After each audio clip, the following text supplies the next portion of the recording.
हर माँ बाप का सपना होता है कि उनकी लड़की की, उनकी बेटी की शादी ऐसे घर में हो जहाँ वो बहुत खुश रहे।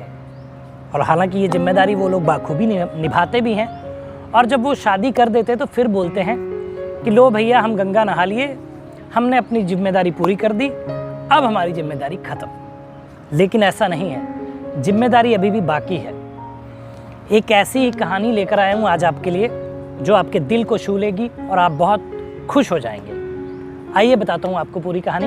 अनसुलझे रिश्तों को सुलझाती एक डोर, यानी कि मैं आपका लव गुरु। नमस्कार दोस्तों, मैं हूँ युवराज सिंह और आप देख रहे हो मेरा यूट्यूब चैनल लव गुरु युवराज।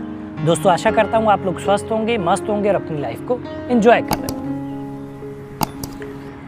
दोस्तों, एक प्रेम गुप्ता नाम के पुरुष जिन्होंने अपनी बेटी को बड़े होते हुए देखा, बड़े नाज और प्यार से पाला, और वो चाहते थे कि जैसे हमने प्यार से रखा, नाजों से पाला है, वैसे ही वो ससुराल में भी रहे और वहाँ भी वो खुश रहे, अच्छे से रहे, बहुत बढ़िया ढंग से रहे। मामला है रांची का, जो मैं आपको बताने जा रहा हूँ आज। होता कुछ यूँ है कि इन सारे सपनों के बीच वो अपनी लड़की के लिए, अपनी बेटी के लिए एक अच्छा घर तलाशते हैं। अच्छा घर मिल जाता है। सचिन नाम का लड़का, जिनसे उनकी बेटी की शादी होना तय होता है, जो कि बिजली विभाग में कार्यरत है, सरकारी जॉब है। और कहते हैं कि सरकारी जॉब जिसकी लग जाए तो फिर पौ बारा, फिर कोई टेंशन वाली बात नहीं। अब प्रेम गुप्ता जी ने भी यही सोचा कि हमने अपनी बेटी की शादी तय की है। वो पुरुष जो है वो बिजली विभाग में कार्यरत है, गवर्नमेंट जॉब है।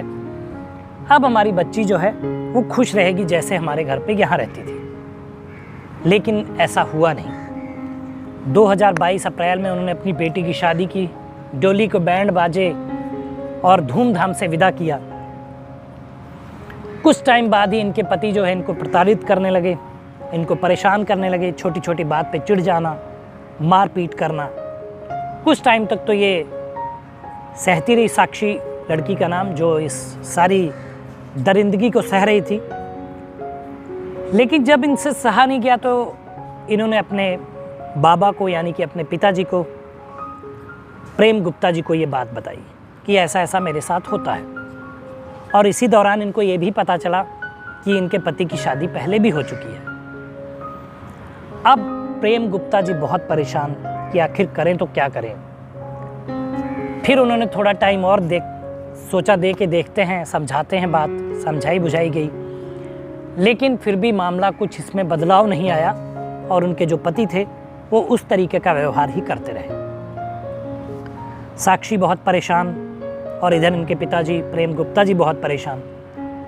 उन्होंने एक निर्णय लिया कि कानूनी कार्रवाई करने से पहले क्यों ना मैं अपनी बेटी को वापस ही ले आऊं। और वो ढोल नगाड़े बैंड बाजा लेकर पहुंच गए और अपनी बेटी को जिस तरह से उन्होंने विदा किया था उसी तरह से ढोल नगाड़े आतिशबाजी के साथ वो अपनी बेटी को अपने घर वापस ले आए। और जब वापस ले आए तो ये मामला इतना अजीब था सुनने में, ये इतनी अजीब कहानी थी लोगों के कानों के लिए, क्योंकि ऐसा कभी सुना नहीं था किसी ने। क्योंकि सुना ऐसा ही था कि बेटी को विदा किया, फिर जो लड़ाई झगड़ा हुआ चुपचाप अपनी बेटी को घर वापस ले आए। लेकिन ऐसा नहीं सुना था कि कोई पिता अपनी बेटी को अपने बेटी के ससुराल से बैंड बाजों के साथ वापस ले आए और उसकी शादी को रद्द कर दे और उसकी शादी को ना माने। तो ऐसा ये मामला हुआ। तो यहाँ ये प्यार की जो बात है, इनके माता पिता का प्यार देखने लायक था। खास करके इनके पिताजी का प्यार, जो अपनी बेटी के प्रति इतना था कि उनको वो दर्द में देखना नहीं चाहते थे और वो समाज की बातों को सुनना नहीं चाहते थे कि बेटी की शादी हुई, घर आ गई, ये हो गया, वो हो गया। ये सारी बातें उन्होंने सुनना जरूरी नहीं समझा और सकुशल अपनी बेटी को बैंड बाजे के साथ वापस लाए। उनका प्यार देखने लायक है, देखते ही बनता था इस पूरी कहानी में। तो ये कहानी उनके प्रेम की अपने बेटी के प्रति जो मैंने आपको बताई, और इस कहानी बताने का मकसद ये है कि हर माता पिता को अपने बच्चों के प्रति इतना ही प्रेम स्नेह रखना चाहिए, क्योंकि वो उनके अंश हैं और उनके बेटे हैं, उनकी बेटियां हैं। अगर वो तकलीफ़ में है तो माता पिता भी तकलीफ़ में हैं।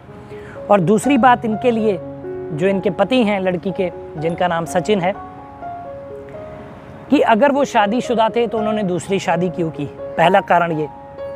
और दूसरा कारण, अगर इतना धूमधाम से और सारी चीज़ों से उनको आप धर्मपत्नी बना के लाए थे और जीवन का साथ निभाने के लिए लाए थे, तो ऐसी कुकर्मता उनके साथ क्यों की कि उनको आपका घर छोड़ के जाना पड़ा। तो दोस्तों, अगर आप किसी को शादी करके लाते हैं, देखिए बहुत जिम्मेदारी का काम होता है, किसी को अपना बनाना होता है, क्योंकि वो अपना घर छोड़ के आपके घर आती है और आपके परिवार को अपना परिवार मानती है, आपके माता पिता को अपना माता पिता मानती है, और आपकी एक आवाज़ पे वो आपके लिए चीज़ें मुहैया कराती है। ठीक है, तो अगर आपके लिए वो इतना कर सकती है, तो आपसे क्या वो चाहती हैं? थोड़ा सा प्यार।